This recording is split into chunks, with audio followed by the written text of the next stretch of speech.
আসসালামু আলাইকুম। আমি আজকে বৃদ্ধ মা বাবাকে নিয়ে কিছু কথা বলতে চাই। প্রথমে আমি বলতে চাই, আমার কথার মধ্যে যদি কোনো ভুল ত্রুটি হয়ে থাকে আপনারা ক্ষমা দৃষ্টিতে দেখবেন।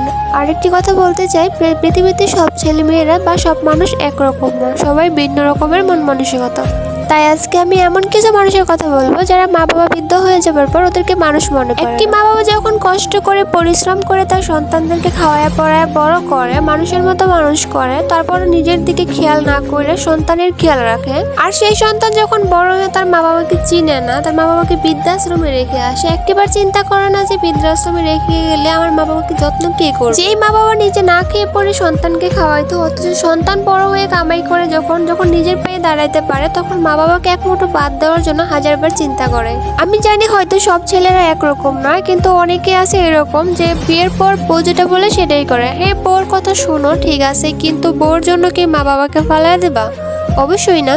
একজন বউকে বউর স্থানে রাখো আর মাকে মায়ের স্থানে রাখো। বউর জন্য মাকে ফেলে দেওয়া দরকার নাই, মার জন্য বউকে ফেলে দেওয়া দরকার নেই। দুজনকে সমানভাবে অধিকার দিয়ে সমান দায়িত্ব দিয়ে ওদেরকে বজায় রাখো। তারপরেও কিছু কিছু মানুষ নামের হিংস্র প্রাণী আছে যারা মা বাবাকে বৃদ্ধা হয়ে যাবার পর পশুর মতো আচরণ করে, ওদের গায়ে পর্যন্ত হাত তোলে। এরকম আমি আমার নিজের চোখেও অনেক দেখছি যে সন্তান তার মা বাবাকে গায়ে হাত তোলে, অথচ মা বাবা তার ছোটকাল থেকে বড়কাল পর্যন্ত কতই না যত্ন করছে, কত সেবা যত্ন করছে, নিজে না খেয়ে পরে সন্তানকে খাওয়ায় পড়ায় মানুষ করছে। ছেলেমেয়েরা যখন বড় হয়ে যায় তখন মা কি জিনিস বাবা কি জিনিস সেটা ওরা ভুলে যায়। ওরা মনে করে যে আমি বড় হয়ে গেছি, আমার হাত পা আছে, মা বাবাকে ওদের দরকার নেই, এখন আমরা তখন বড় হয়ে গেছি। অথচ একটিবার চিন্তা করে না যে ছোটকালে তো মা বাবা ছাড়া আমাদেরকে হাত ধরে বড় করার মতো কেউই ছিল না। একজন মা বাবাকে যখন বৃদ্ধাশ্রমে রেখে আসে তখন তার থেকে দুঃখজনক বিষয় ওই মা ওর বাবার কাছে আর কিছুই হয় না।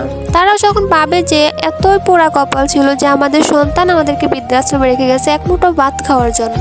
সেটাও মানে যে বৃদ্ধাশ্রমে রেখে আসছে, ঠিক আছে, ওরা কাজ করে বিজি মানুষ বৃদ্ধাশ্রমে রেখে আসছে, কিন্তু ওরা একটিবার গিয়ে খেয়াল করে দেখে না বা মা বাবার খোঁজটা পর্যন্ত নেয় না যে ওরা কিরকম আছে, কি খাইতেছে, কি পড়তেছে, সেটা খোঁজ নেওয়ার পর্যন্ত ওদের কাছে 1 মিনিট টাইম হয় না। ওইসব মানুষগুলোকে, মানুষ নামের হিংস্র পশুগুলোকে আমি ঘৃণা করি, হাজার পরিমাণে ঘৃণা করি। প্রত্যেকটি সন্তান এবং ভাইদের কাছে আমার একটাই অনুরোধ, কখনো বউয়ের কথা শুনে মা বাবাকে বৃদ্ধাশ্রমে রেখে আসবেন না। সন্তানরা তখন পর্যন্ত মা বাবাকে চিনে না যতদিন পর্যন্ত মা বাবা পৃথিবী থেকে চলে না যায়। যেদিন মা বাবা পৃথিবী থেকে চলে যাবে তার পরের দিন থেকে বুঝতে পারবে মা বাবা কি জিনিস।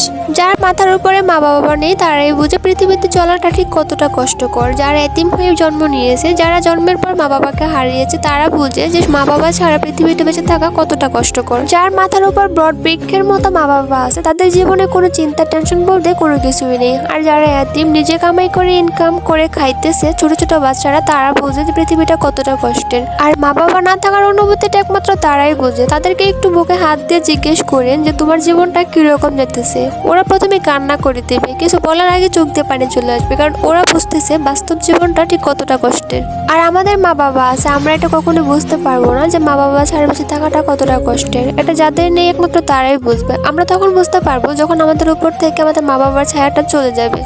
তাই সবার উদ্দেশ্যে আমি একটাই কথা বলতে চাই, যতদিন মা বাবা বেঁচে আছে ওদেরকে যত্নে রাখুন, যতটুকু পারেন আপনার সামর্থ্য অনুযায়ী ওদেরকে খেয়াল রাখুন। ওদের কোন সময় কোনটা প্রয়োজন আছে, কোন সময় কোনটা দরকার সেটা আপনি খেয়াল রাখুন। যত বেজেই থাকেন না কেন মা বাবাকে সময় দেন। মা বাবার ভালো একটা দোয়া আপনার জীবনটা পাল্টে যেতে পারে। মা বাবা ছাড়া পৃথিবীতে বাপন বলতে কেউ নেই। মা বাবার মতো নিঃস্বার্থ ভালোবাসা কেউ ভালোবাসবে না আপনাকে। আপনি যতই মানুষের উপকার করেন না কেন মা বাবার মতো কেউ হতে পারবে না। তাই মা বাবাকে মা বাবার স্থানে রাখুন, অন্য মানুষকে এক সাইডে রাখুন। আজকের গল্পটি কেমন লাগছে অবশ্যই কমেন্ট করে জানাবেন। নেক্সট ভিডিওতে মা বাবাকে নিয়ে নতুন গল্প শুনতে পারবেন। আর আপনাদের যদি কোনো পছন্দের স্টোরি বা গল্প থাকে তাহলে আমার সাথে শেয়ার করতে পারেন, আপনাদের স্টোরিটা আমি শেয়ার করে দেবো। তো আজকের গল্পটি কেমন লাগছে অবশ্যই কমেন্ট করে জানাবেন। ধন্যবাদ সবাইকে, সবাই ভালো থাকবেন, সুস্থ থাকবেন। আসসালামু আলাইকুম।